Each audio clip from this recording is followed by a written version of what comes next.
Okay, this recording is for the Dixon Public Library's Oral History Project. Today I'm talking with Otto Rohwer. My name is Paul Ferrell. We're in Mr. Rohwer's home in Sacramento. Today is July 2nd, 1998. We're going to talk about Dixon, of course. Before we start in on that, maybe it'd be good to get a little family history, as best you can recall. Well, I was born in Dixon on May 30th, 1905. I was the seventh of 8 children in my family. My father was a German immigrant, came over to the United States when he was 13 years of age with 2 brothers and a half-sister. He was born in the town of Javenstadt in Schleswig-Holstein in Germany. He came to the home of a great uncle, or his uncle, my great uncle, Hans Rohwer, who owned a ranch containing 320 acres of land immediately adjacent to the east and south side of Dixon. It's on the border of Dixon on the east. I went to grammar school, high school in Dixon, from there to the University of California, and for graduate school at Bolt Hall, became a lawyer in 1930. 1931 I came to Sacramento, lucky enough to get a job with a new but good law firm at Downey, Brand and Seymour, of which I practiced law until some 25 years ago when I retired. The firm is now known as Downey, Brand, Seymour and Rohwer. Top. Other maiden name was Lena Stick, S-T-I-C-K. She was the daughter of Johann Stick, whom we call John. Mr. Stick I refer to as a saltwater wetback because he was a cabin boy on a German ship, and he jumped ship in the San Francisco harbor, and then later became a citizen of the United States. My grandmother's maiden name was John, J-A-H-N, and her first name was Lena, the same as my mother. That puts me in relationship with all of the John family of Dixon, of whom I have lost contact in later years, but they were very, very numerous and still are, but I can't name them for you. In the Stick family, my mother had a brother, Herman Stick.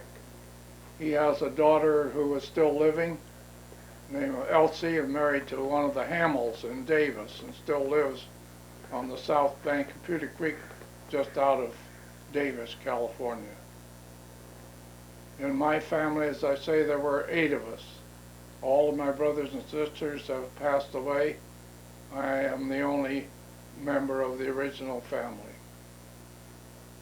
You speak of the town of Dixon. As I grew up, it was purely and simply an agricultural community with no outside business of any kind that I can recall.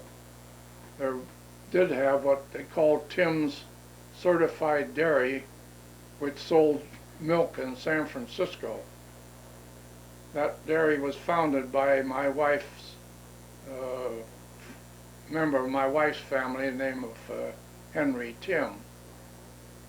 The milk certified was produced so cleanly that it didn't have to be pasteurized to meet certain standards for cleanliness. As a boy on the ranch, I had, like all of my brothers before me, had all of the farm chores to do. In the morning we had the cows to milk, in the evening we had the cows to milk. In the meantime, we all go to school, We have an attendance record so far. We lived out in the country and it was 2.5 miles to go to school if we went by buggy, and 2 miles if we walked, which we did most of the time. Of the 8 of us, not one of us was ever tardy in attendance to school, all through grammar school and high school. In other words, education, as far as my folks were concerned, and particularly my father, was a fetish.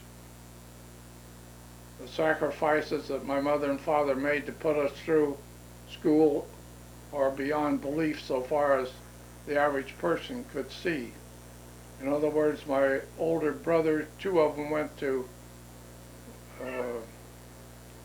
business college after high school. My oldest sister went to a normal school to become a teacher. My brothers Ray, Claude, and my sister Agnes and I all attended the University of California in Berkeley. Claude for 6 years to become a lawyer, me for 7 years to become a lawyer. Ray was an engineer by profession, although he, being a good baseball player, left college and went to play for Pittsburgh for 2 years, and then to the university, then to Seattle in the Coast League, and finally with Sacramento in the Coast League. Ray was a very good left-handed hitter. As far as I'm concerned, set a record that I've never heard anybody come close to equaling. In 1927, in May, playing for Seattle in San Francisco, he had 28 base hits in 1 week. At that time, I was in Japan with the University of California baseball team, and our coach was the same man who had coached Ray when he was in college, and his wisecrack to me was, "Otto, that's more base hits than you'll get in a lifetime," and he was right. Well, you were... Now, Dixon, as I say, in those days was purely agricultural. I don't know anything particularly about the community businesses or things like that, except that we had the grocery stores to attend and the post office to go to, and that was, as far as that was concerned, we were confined, generally speaking, to the ranch.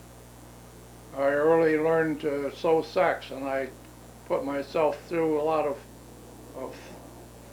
my schooling and everything by working every summer for some 10 years as a sack sewer on a combine harvester. As of interest, I was talking to Bob Gill about this last week when we went down to attend a baseball game. And as we both agreed, you can't find a person today who could sew a sack because everything is now done in bulk. Okay, cat. Oh.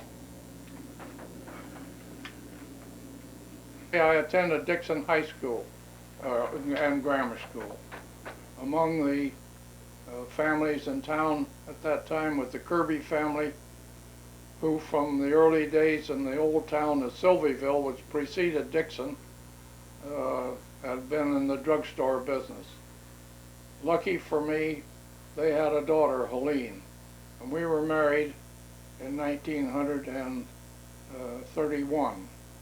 Just at that time, she was working for the federal government in Davis, so we got married and moved to Sacramento.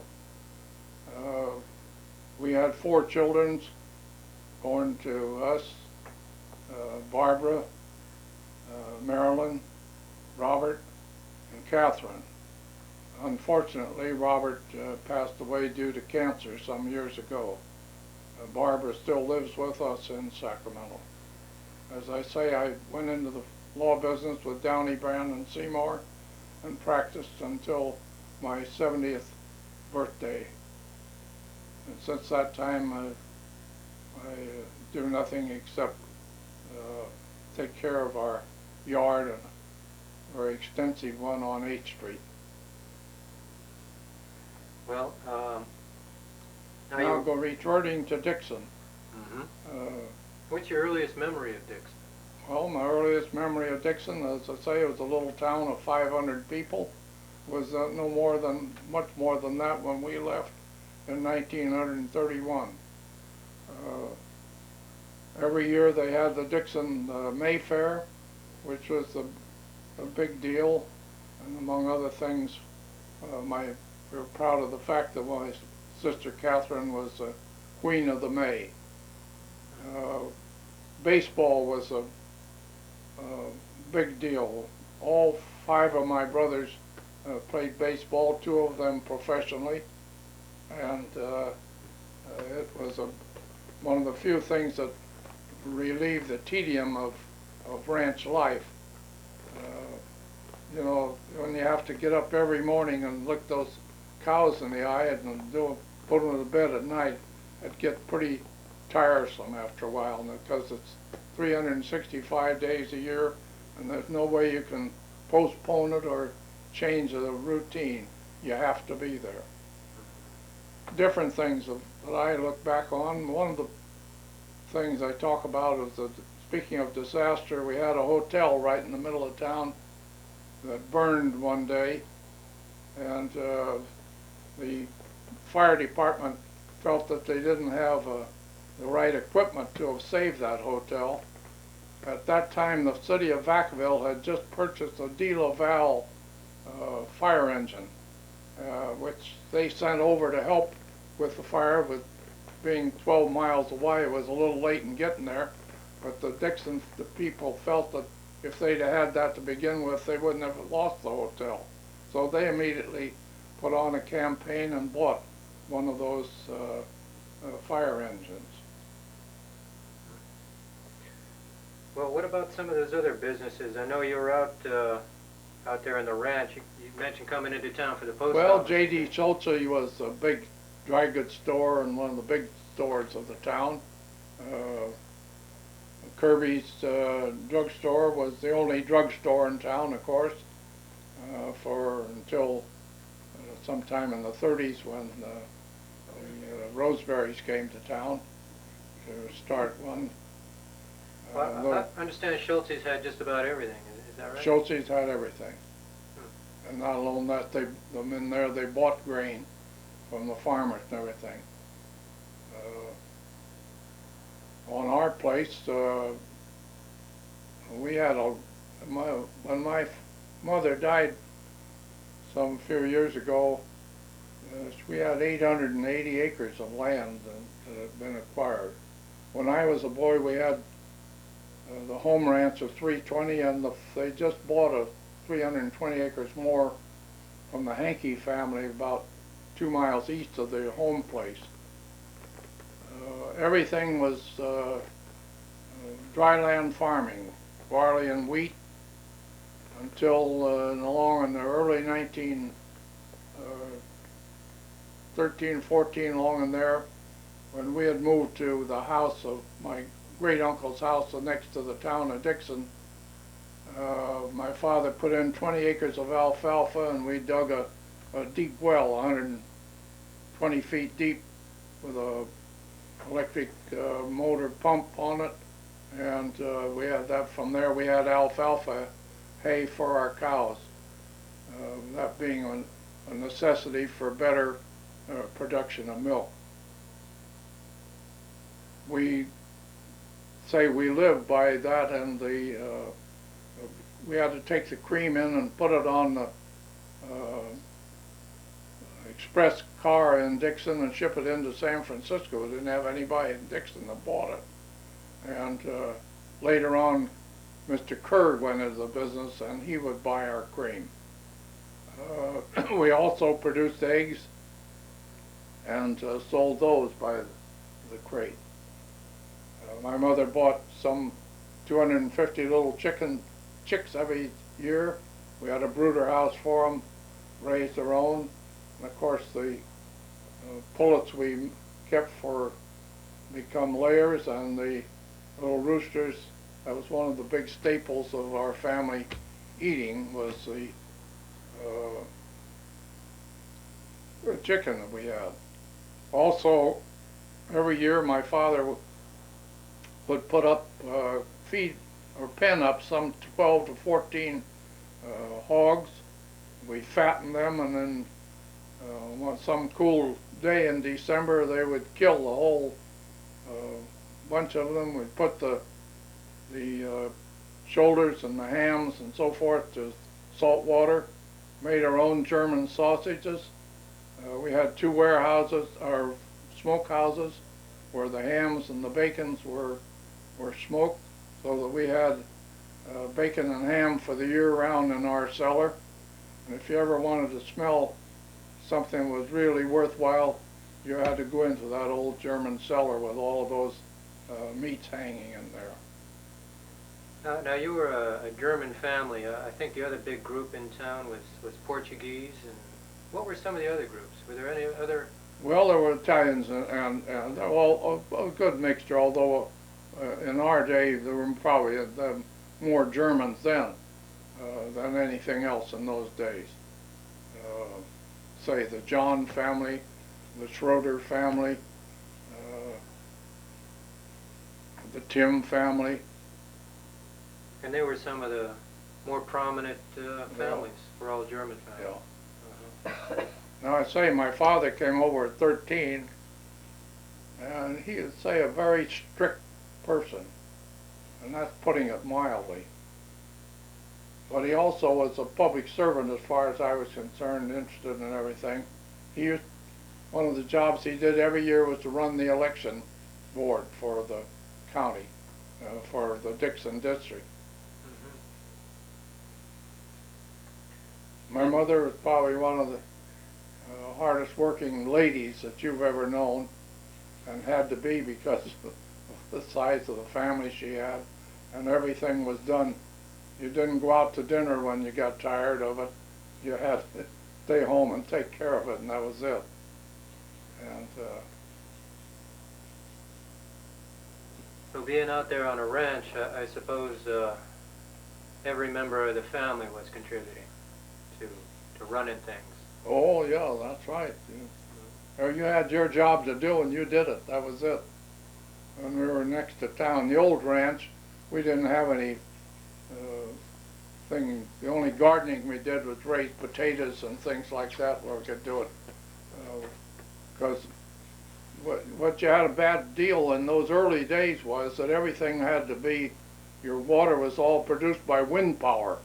You didn't have electricity when I was a boy, except next to that was a big surprise when I moved from the ranch to the place that my great uncle had next to town, and that had electricity in it. And of course on the ranch we never had any. Everything ran by gas lamp or coal oil lamps, and your water was produced by windmill. And the worst licking I ever had from my dad came because one of my friends visited me in the after school, and he stopped and turned on the faucet to take a drink and let the water run and ran the tank empty.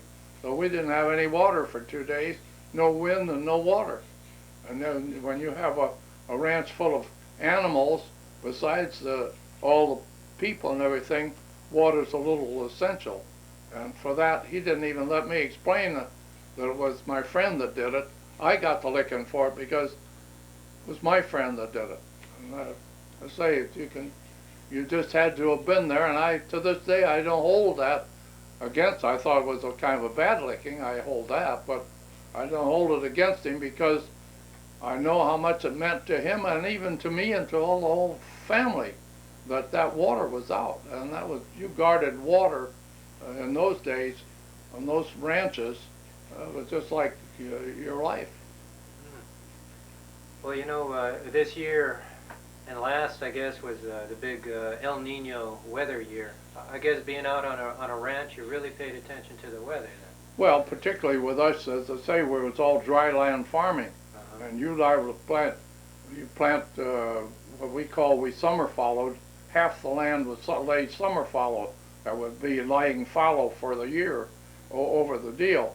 And you always planted your summer fallow early in the fall before things really got started, at least after the first rain. Well, the trouble with that was you'd plant it, and harrow it in, and get a rain on it, and then it might not rain again for 2 months, and you'd lose them because it would die out. It wouldn't have any base for it, you see. Say farming was not that easy in those days as I think of it today, because today all you do is push a button and they have water to water the tomato plants whenever they need it. We couldn't do that. We were lucky to have enough water to drink, to say nothing about trying to. That's why we didn't have big vegetable gardens and things like that in those days, because we couldn't depend on a regular supply of water. We did, as I say, we would plant an acre or two of potatoes, something like that, but that's all. You said that you sent the milk down to San Francisco. Not the milk, cream. The We cream. separated the cream. We had a De Laval separator, and that you had that was in addition to milking the cows, you had to churn that milk through and save the skim milk we fed to the animals, calves and things like that, and the cream we sold to San Francisco. We did not sell milk whole because we didn't produce it that cleanly. Like I say, Mr. Tim, with his certified dairy, produced it so clearly and so cleanly that he didn't have to have it pasteurized. We couldn't have enough to pasteurize as far as we were concerned, so we never sold 1 gallon of milk. Cream only. Cream, butter, and eggs. Well, we made our own butter, but we did not sell butter. But those were the staples for the farmers in those days, cream, butter, and eggs. Well, I guess at a later date they started shipping cream and all the rest by road rather than on a train. Well, of course, then it came by truck and so forth. Well, how were the roads back in the early time?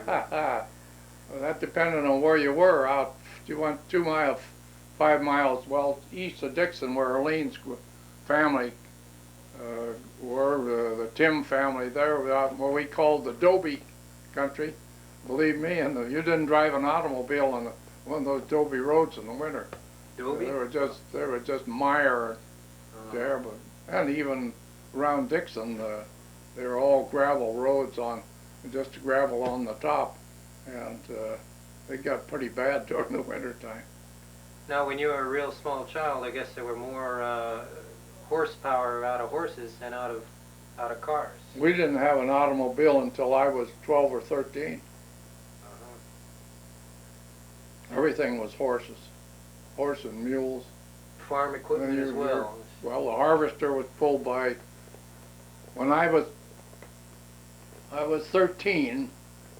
We for the first time, our harvester. We had a neighbor who had a tractor, and we took the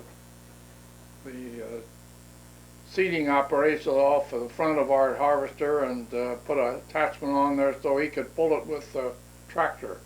And I worked as a header tender on that harvester that year at 13 years of age. But that was the first time we had a harvester that wasn't pulled by 24 or 25 mules or horses. That's a lot of mules and horses. That's right. And you had a lot of, all your plowing was done 8 mule teams and horses. 8 of them and a gang plow with 4 discs in it. That was everything was plowed that way. That's why we had what we call plow pan, because your one team of the part of the team walked in the old furrow, and of course that packed it. And you did that year after year, and the plowing was always the same deal. Pretty soon, below 6 inches, we became compacted. Well, that was the big deal when we got to where we could get a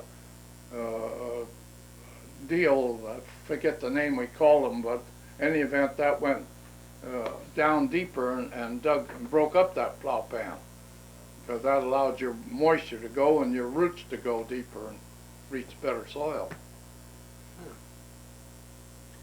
Now, when you weren't out, oh, you know what? I think it's time to stop and turn over this tape.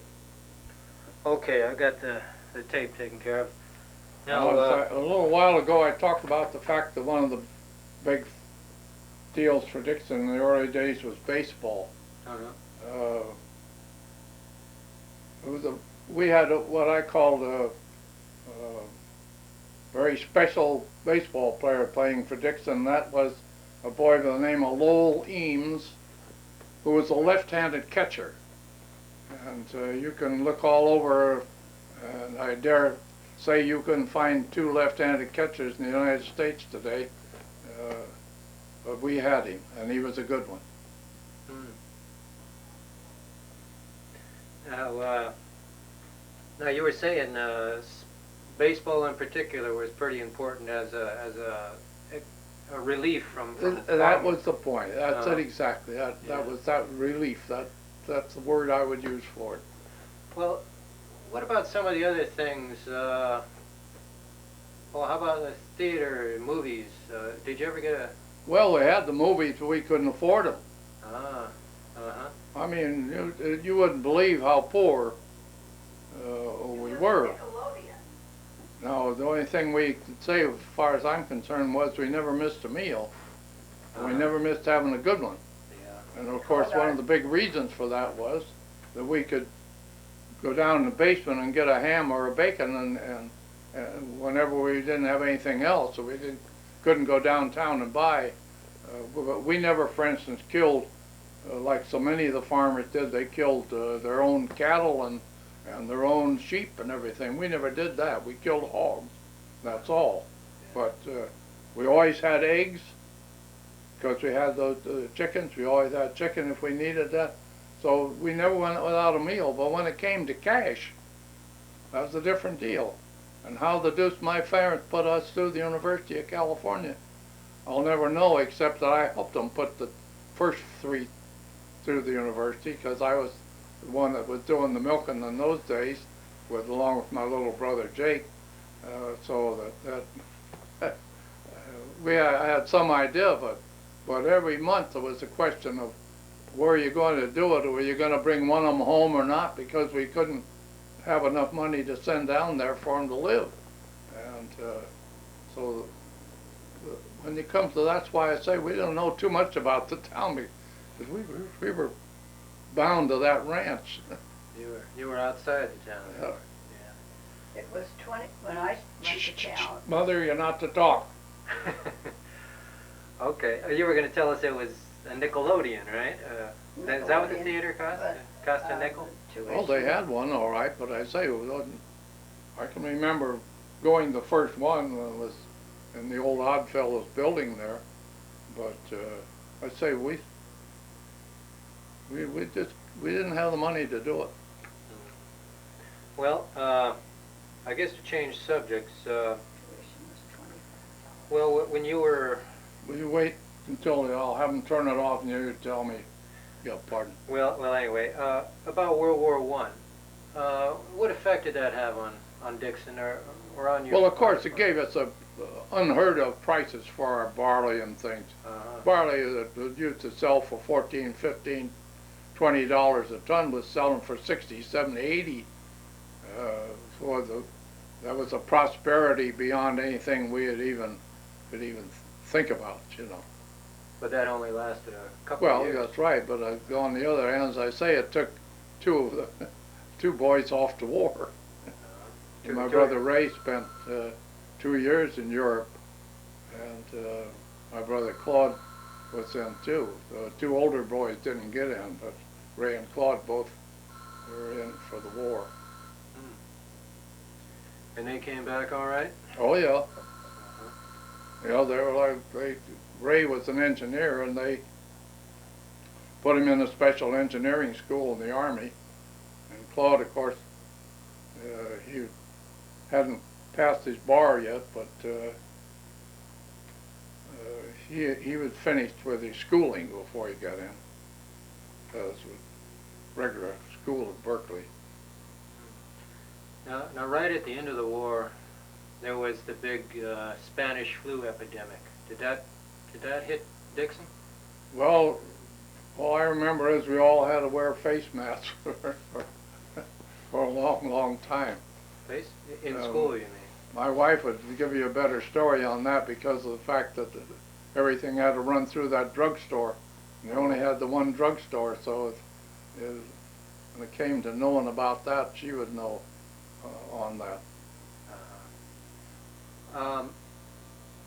Speaking of barley, you know they use, of course, barley to make alcohol, and I think it was 1920 they brought in prohibition. Did that have an effect on Dixon? No. No. No. Now I was talking to a Portuguese man the other day, Vernon Dutra. He was telling me that the Portuguese and the Italians could make wine. They were exempt from such laws. Do you remember that? No. I don't know if you say they were exempt? I think that's the way he described it, that they were allowed to make wine, but they couldn't sell it, I think is the story he was telling. Well, if they were allowed, it was what I call, allowed not quite the word. In other words, nobody pursued them on it because it didn't harm anybody to have them do it, you see. Yeah, I can remember the family west of town, everybody talked about on it, but nobody did anything about it because, after all, they weren't bothering anybody with their production of wine.